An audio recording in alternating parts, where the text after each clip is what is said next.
The European Commission President says a decision on whether Ukraine's request to join the EU can go forward could come as early as next week. Germany's chancellor tours North Macedonia, calling for the European Union to begin accession talks with the country and Albania. Norway's new National Museum gets a royal opening in Oslo and becomes the Nordic region's largest cultural building. The European Commission President has told President Volodymyr Zelensky that the EU's executive opinion on Ukraine's request to join the bloc will be ready by the end of next week. Ursula von der Leyen held a joint briefing with the Ukrainian leader on Saturday in Kyiv, where she said the Commission is working day and night on an assessment of the request. We share the same objectives. We want to channel the investments and deliver reforms so that we improve the lives of Ukrainians, we rebuild Ukraine, we make Ukraine attractive for investors, a conducive environment for the business sector, and of course support Ukraine in pursuing its European path. This is so important to have the combination of reform and investment. And with the reconstruction, we also want to work forward what needs to be done next. For example, you have done a lot in strengthening the rule of law, but there still needs to be reforms implemented to fight corruption, for example, or to modernize this well-functioning administration to help attract investors. For his part, Zelensky said membership would be positive for the European project, given Vladimir Putin's actions.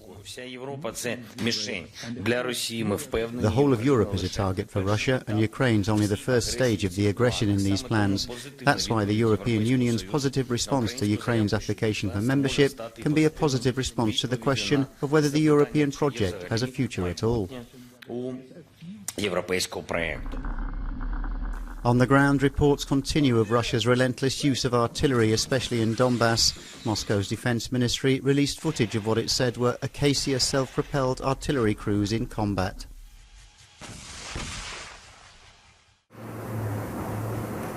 Nine NATO nations on the eastern flank of the alliance held talks in Romania on Friday ahead of a key NATO summit later this month. Some leaders are urging NATO to increase protection for them in the light of Russia's war in Ukraine. The nine aim to forge a united voice within the 30-member alliance. He says the result we are aiming for is a consolidated, united, coherent, robust and sustainable NATO presence on the eastern flank, especially in the Black Sea, the most exposed to the Russian threats. Well, we want to ensure that enhanced forward presence, which we have today on the eastern flank, extends itself not only over additional countries. We want to add Bulgaria to this as well. We want to add Hungary. We want to add Slovakia to this. But actually this has already been decided. But we want more. We want to transform it into enhanced forward defense. During the Cold War, the Bucharest 9 countries were all controlled by Moscow. Today they're all in NATO and the EU. It was all smiles for Germany's chancellor touching down in North Macedonia's capital to meet its prime minister. Olaf Scholz's timely visit, another bid to get North Macedonia and Bulgaria to solve a bilateral dispute that's blocking Skopje from starting membership talks with the European Union. The Western Balkans are of strategic importance for Germany, and I advocate for its admission to the EU, the German Chancellor says. For 20 years, the countries of the Western Balkans have been promised a European perspective, and it is time that these promises are followed by action. I would therefore like to make the following very clear right from the start. Germany is serious about EU integration for the states in the region, and of course that applies particularly to North Macedonia.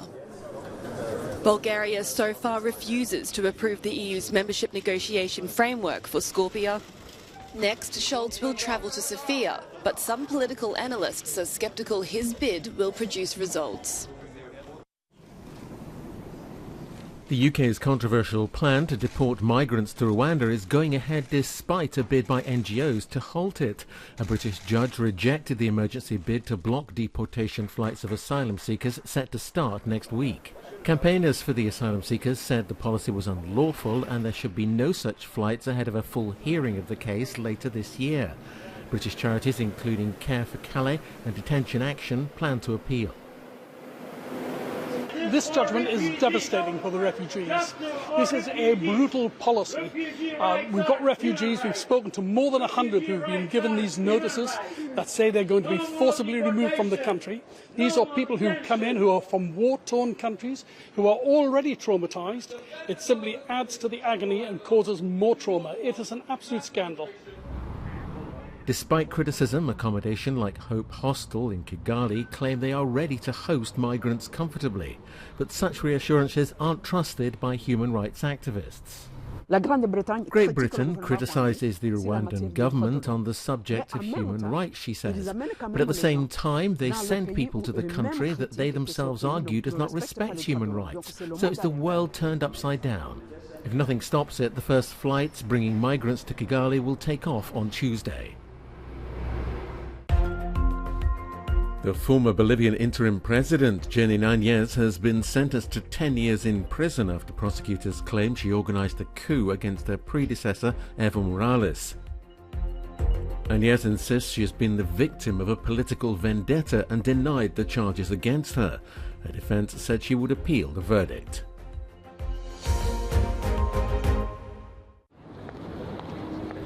The new National Museum in Oslo opened its doors to the public on Saturday and becomes the Nordic region's largest cultural building.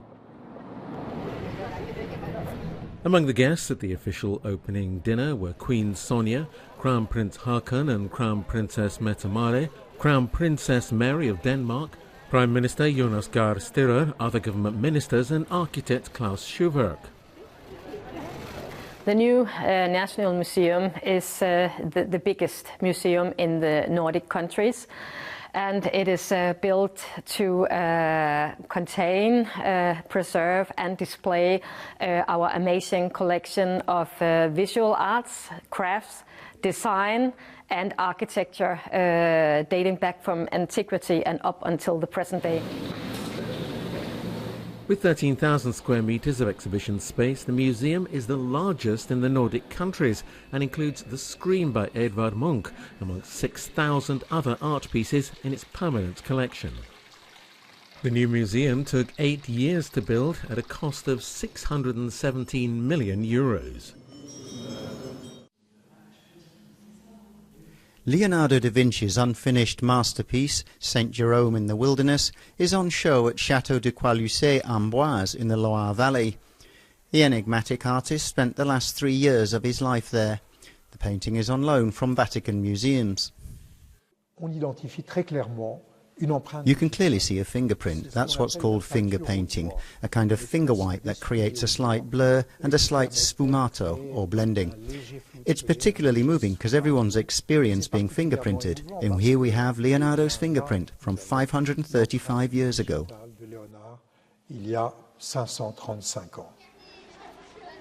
François Sambry says many questions remain unanswered, which is what makes this work so enigmatic, both to the public and the experts.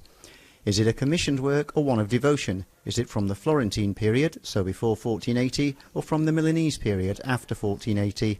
Mystery and speculation over Da Vinci's St. Jerome in the Wilderness is likely to go on and on.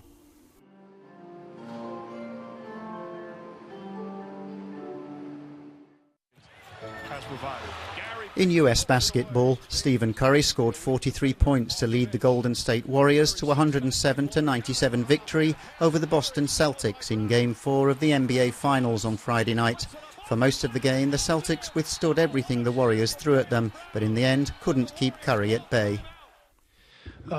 Just stunning. I think this is the strongest physically that he's ever been in his career, and it's allowing him to do what he's doing. We had plenty of opportunities, obviously. Every time we got a 5-6 point lead, it felt like we made some poor decisions, whether it was rush shots in traffic or, to your point, standing around looking at each other a little bit there.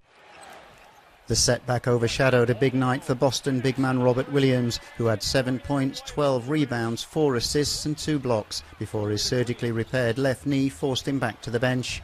The series now goes back to San Francisco, with the contest sitting at 2 games apiece.